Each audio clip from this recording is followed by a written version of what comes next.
Bora falar de Chainsaw Man, porque ninguém mais fala de Chainsaw Man e tá rolando ainda a parte 2, embora ela esteja bem enroladinha. Vamos lá, o que há de errado com Chainsaw Man parte 2 do canal Fritas. Canal novo também, aí ó, 309 inscritos, tá começando, já pegou 5 mil, ó mano, é isso aí pô. Vamos ver o que ele tem a dizer aí sobre a parte 2 de Chainsaw Man e também vou dar meus pitacos, bora lá. Chainsaw Man Parte 2 dividiu a comunidade no meio, e frequentemente eu vejo discussões sobre por que a parte 2 desagradou tanta parte do público. E geralmente essas discussões acabam com brigas nos comentários. Mas quem tá certo, por que a parte 2 tem tanta controvérsia? Bom, é o que a gente vai descobrir hoje. Nesse vídeo eu quero mostrar do porquê. Já vou falar aqui a minha opinião do porquê que a parte 2 tá chata. Não é chata, ela não é necessariamente... Eu bati sem querer aqui no microfone, desculpa. Mas não é necessariamente chata, tá? Ela só tem alguns problemas de pacing, acredito eu. Se você for ler tudo de uma vez só, fica muito, muito mais suave do que se você for ler semanalmente, porque é aquela coisa quinzenal que às vezes, mano, demora, aí fica arrastado e parece que não sai do lugar, né? Temos essa impressão lendo semanalmente.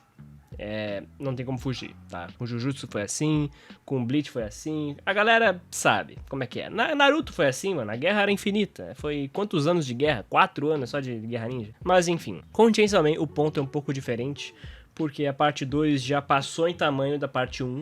Ela tá agora acho que 240 capítulos, sendo que a parte 1 acabou no 99 pro 100, por aí, bem perto daí. E aí foram mais de 140 capítulos só de parte 2, envolvendo o desenvolvimento da Asa, desenvolvimento do Denji, mais gente morrendo. Mano, acho que o principal, pouquíssimos retornos da parte 1, tá? Personagens que apareceram na parte 1, poucos voltaram. O grupo lá das armas foi muito, muito pouco explorado, muito mal explorado. Voltaram só pra morrer e sumir de novo.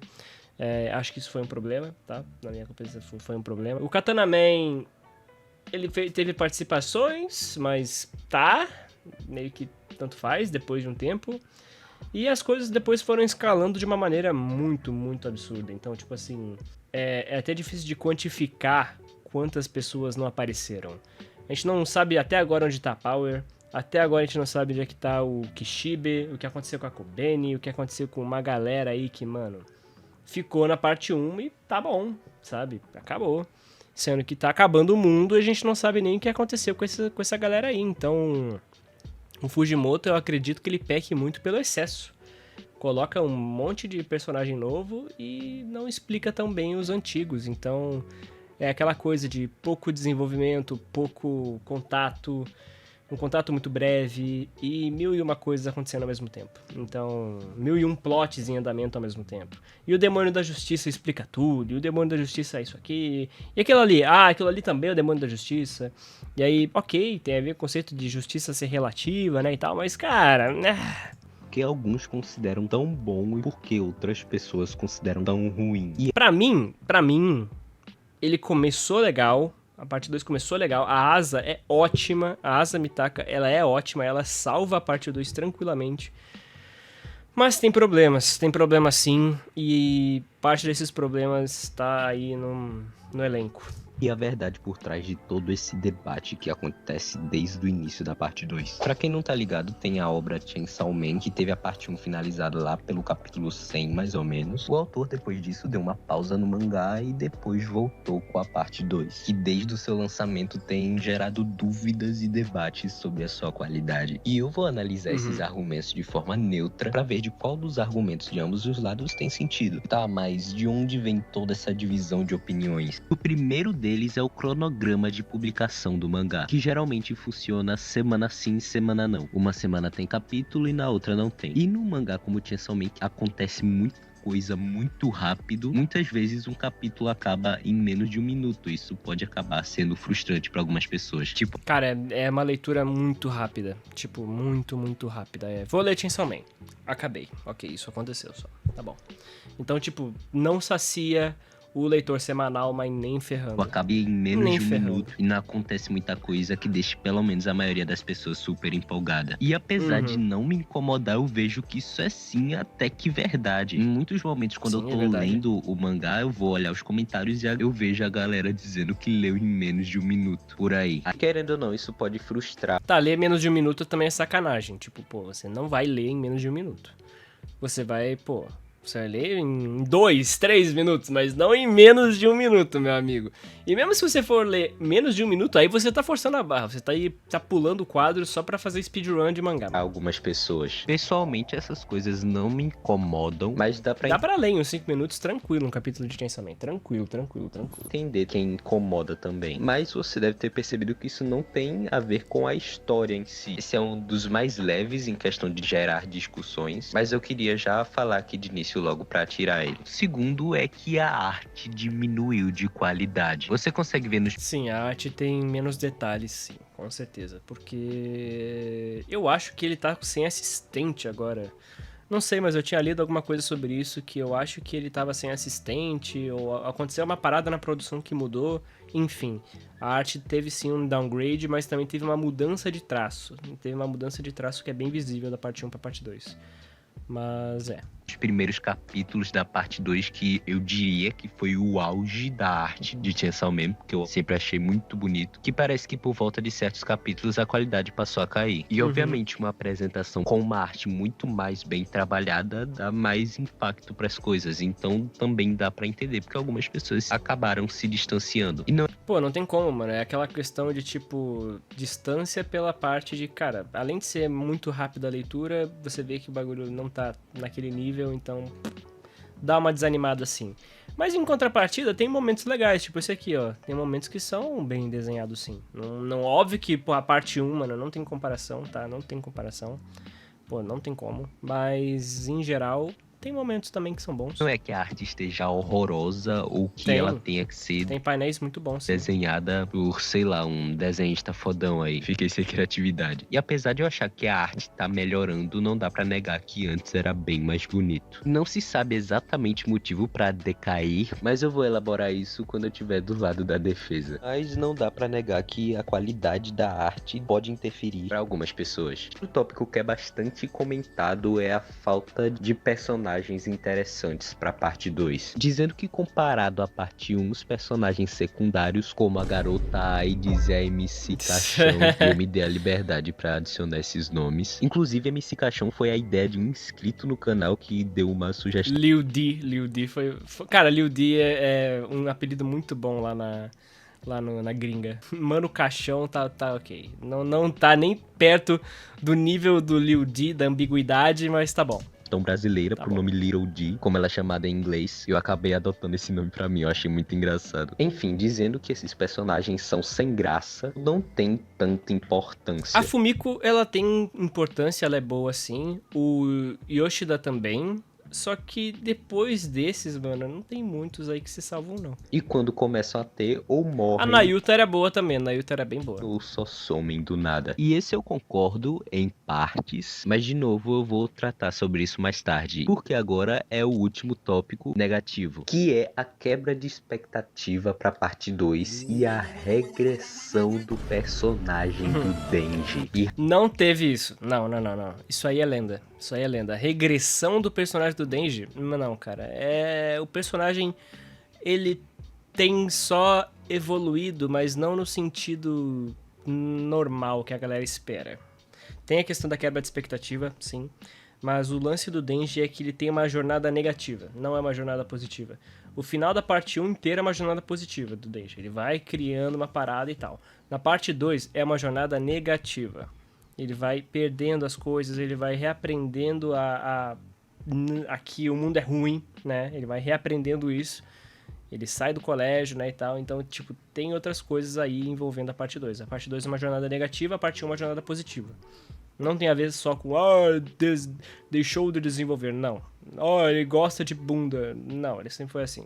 Não tem isso. Tá suave. Cara, a galera às vezes não entende o Denji, mano, na moral. E rapaz, eu tenho muito pra falar dessa parte. Sim. Mas essas são as principais críticas. Mas será que são válidas? Será que realmente fazem sentido? Então agora eu vou trazer os pensamentos do lado positivo e vou trazer também um pouco da minha opinião. Então, sobre o primeiro tópico, Bora lá. como eu disse antes, eu concordo. Chainsaw Man é uma obra muito frenética e às vezes esperar 2 semanas por um capítulo novo pode ser decepcionante. Óbvio que eu não quero que o autor exploda de cansaço e sinceramente, se ele não vai se desgastar com o trabalho, eu prefiro que seja assim mesmo. Além de que qualquer coisa, a pessoa pode ler o mangá quando estiver com mais capítulos prontos. Já vi várias pessoas dizendo que a experiência foi melhor, inclusive eu sou uma dessas pessoas, eu reli o início da parte 2 e gostei mais ainda do que eu já tinha gostado. E Sim.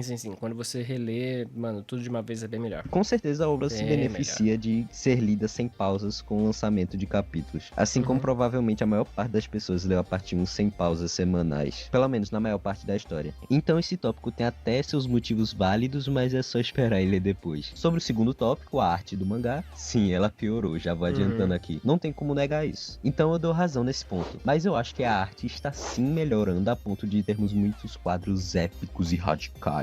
Mas por que a arte ficou assim? Bom, provavelmente o Fujimoto só não tá se dedicando tanto às artes no geral. Aparentemente, em entrevistas, ele já disse que tinha um interesse em parar de desenhar e apenas escrever as histórias dele. Além de que parece que ele não está mais com assistentes pra polir a arte dele. Sabia que tinha algo assim. Sabia. Continuando sobre a arte, se percebe que em vários painéis, como eu disse Faz falta, mano. Faz falta pra caramba. antes, e em arte, Ele tinha um monte de assistente antes. Ele já teve vários e vários que trabalharam com ele. A galera que antes trabalhava com ele agora tá criando os mangás próprios. O próprio de Dandadan era um. Então, mano, a galera que ajudava ele meio que foi saindo aos poucos, né, mano? Aí acabou que deu ruim. artes promocionais do filme da Reze, que o cara ainda sabe desenhar muito, velho. Então, nesse caso, não teve muito o que contradizer, eu só dei mais um contexto do porquê a arte parece inferior ao início da parte 2, mas isso vai ser diferente pro próximo tópico. Agora, o terceiro tópico, sobre os personagens desinteressantes e sem importância. Eu tinha dito que concordo em partes, e é bem isso mesmo, mas tá, como assim? Eu vou explicar. Resumindo, parte dessas coisas acontecem sim, mais ou menos, e eu acho que é proposital. E calma, eu não vou fazer algo do tipo, mas é mal escrito de propósito. Relaxa, eu não vou fazer isso. Então, primeiro, sobre eles não terem importância. Isso eu já acho besteira, porque em muitos momentos a história só foi pra frente e chegou ao ponto que chegou por causa das ações de personagens como Yoshida, Nayuta e a MC Caixão. Como, por exemplo, as interferências do Yoshida nas ações do Denji, a morte da Nayuta. Então eu acho... Mano, a morte da Nayuta desencadeou o apocalipse, tá? Isso obviamente é uma referência à questão da Nayuta como personagem, porque a Nayuta como personagem foi criada pelo Fujimoto para ser a criança que traz o apocalipse, né? A gente já viu naqueles contos antigos dele que é sobre isso. A Nayuta é a criança que vai causar o apocalipse. Só que em Chainsaw Man é diferente. Em Chainsaw Man, a função dela ela não causou bem o apocalipse, a morte dela causou o apocalipse, né? Então, é uma releitura, uma reinterpretação do primeiro rascunho que o Fujimoto tinha feito da personagem Nayuta. Então, mano, bem legal, bem legal, bem legal. Só que acho que isso não faz muito sentido. E sobre a parte deles serem desinteressantes e não parecer que eles são tão presentes na obra, e o porquê de eu achar que isso foi feito de propósito. Mas de forma bem resumida, dá pra notar que um dos grandes focos dessa parte é mostrar a solidão que a Asa e o Denji sentem. Isso é algo que é abertamente explorado nos dois personagens nessa parte, além de que você percebe que quando eles estão com outros personagens não tem aquelas dinâmicas divertidas e animadas como na parte 1. É tudo mais seco, meio apático, por assim dizer. E faz sentido isso acontecer, afinal a gente vê a obra através da perspectiva dos protagonistas. Agora sobre a última parte... Até que isso também tem a ver com a parte de que, tipo assim... Isso também tem a ver com a parte do mundo estar acabando ao redor deles e eles não verem as consequências com uma percepção geral do mundo, né? Uma percepção global. Eles não sabem, eles não têm essa noção. Eles não sabem que só a luta deles está literalmente fazendo o mundo inteiro acabar. Eles não estão entendendo que aquilo ali é o apocalipse acontecendo ao redor deles. O mundo já estava acabando, já estava tendo cataclismas absurdos antes da luta da Yoro e do Denji começar. Depois disso, cara, foi de mal a pior e aí realmente é o apocalipse. Tem um monte de referência bíblica lá, tem os gafanhotos, o demônio dos gafanhotos morrendo pro Pochita, tem a porra toda, a guerra. Vai ter até versículo bíblico. Tem até versículo bíblico que fala sobre que as pessoas vão querer morrer, mas elas não vão ter como morrer, né? E aí, tipo, porra, é literalmente o que tá acontecendo. O Pochita comeu a morte e aí as pessoas só estão vivendo a guerra sem parar. Então, cara, é baseado totalmente na Bíblia e é isso aí. Muito, muito doido. Muito doido, muito doido. Que eu acho que é a mais polêmica, que na verdade são dois tópicos, mas eu decidi juntar porque eles se complementam, que é a que eu falei mais cedo, sobre a quebra de expectativa e a regressão do Denji. Isso aqui foi do caralho, tá? Isso aqui foi do caralho. Que bom, dessa vez eu não concordo nem um pouco. Normalmente o que é dito sobre essa tal regressão do Denji está relacionado com o seu desejo por atos libidinosos e de que aparentemente tudo que aconteceu com ele na parte 1 não serviu de nada pra ele, porque ele continua fazendo as mesmas coisas que ele faria na parte 1. Que, resumindo do porquê eu acho que isso tá errado, é porque é proposital. E calma, de novo, isso também não é uma desculpa esfarrapada. Durante a parte 2, o Denji constantemente lembra dos seus erros motivados pelos seus desejos. E no início da parte 2 é mostrado que ele não quer mais ser controlado e manipulado, e que apesar de se deixar levar às vezes, ele até toma o controle das suas próprias ações, mas tudo começa a desandar quando ele é impedido de ser o Chainsaw Man. A partir daí, além do Denji perder grande parte do valor que ele sentia na vida dele, de ser um grande herói, de ter todo o, entre aspas, amor dos fãs dele, ele se vê tendo que enfrentar todas as coisas que abalaram ele no passado, além da vida dele piorar cada vez mais, fazendo ele cair cada vez mais em atitudes que ele sabe que são ruins, mas que são os únicos momentos em que ele acha que pode se sentir bem de verdade. Então, caindo em atos impulsivos, atrás de algum tipo de prazer imediato e que acabam machucando as pessoas que ele ama. Tipo, em muitos momentos é mostrado que ele tem ciência dessas coisas, mas ele sente que é a única coisa que ele pode ter. Isso se junta com toda aquela parte da quebra de expectativa, onde se achava que provavelmente a parte 2 seria focada na exploração do inferno, no Denji reencontrando a reencarnação da Power e coisas do tipo. Só que no final... Cara, só se tiver uma parte 3, sinceramente. Eu espero que tenha uma parte 3, porque do jeito que as coisas estão andando, mano, tem muita coisa em aberto ainda. Ela acabou sendo sobre um protagonista triste, quebrado e que não sabe o que fazer. E que só fica reagindo às coisas que acontecem sem tomar realmente um rumo da sua própria vida. Mas ainda bem, isso parece estar mudando e eu tô bem animado com o que tá acontecendo nos capítulos recentes. Finalmente poder ver o menino Dennis feliz, pelo menos mais uma vez na vida. Eu podia ficar falando mais sobre o personagem do Denji, mas eu acho que eu podia ficar muito tempo falando sobre isso e quem sabe isso até não vira um vídeo. Isso na verdade é até uma boa ideia. Mas enfim, esses são os meus pensamentos sobre todas essas discussões que teve sobre a parte 2 e sobre o que eu acho sobre elas. O que você acha? Você acha que eu tô certo, que eu só tô falando besteira? Me diz aí se tá você certinho, discorda. certinho, mano, Fritas. Certinho, não falou errado não. Tá isso aí, tá certinho, pô. Concordo bastante com várias coisas e muito do que ele falou também é fato. Então não é nem questão de concordar. Mas sim, muito legal, muito legal. Tá indo bem, mano. Bem legal, bem legal. A outra parada aqui que ele postou do plot twist, eu ainda quero ver esse aqui. Mas bem legal, tá? Bem legal o vídeo dele, maneiro. Chainsaw Man ainda tem muito a ser explorado, ainda tem muito a melhorar, ainda tem muito pra chegar no final do clímax aí do apocalipse geral do mundo. E bora ver onde é que vai acabar isso aí, mano. Porque realmente dá pra... Tá faltando coisa. Tá faltando muita coisa ainda. Mas enfim. E tá longo, tá difícil. Mas espero que melhore, espero que melhore. Bora pro próximo vídeo.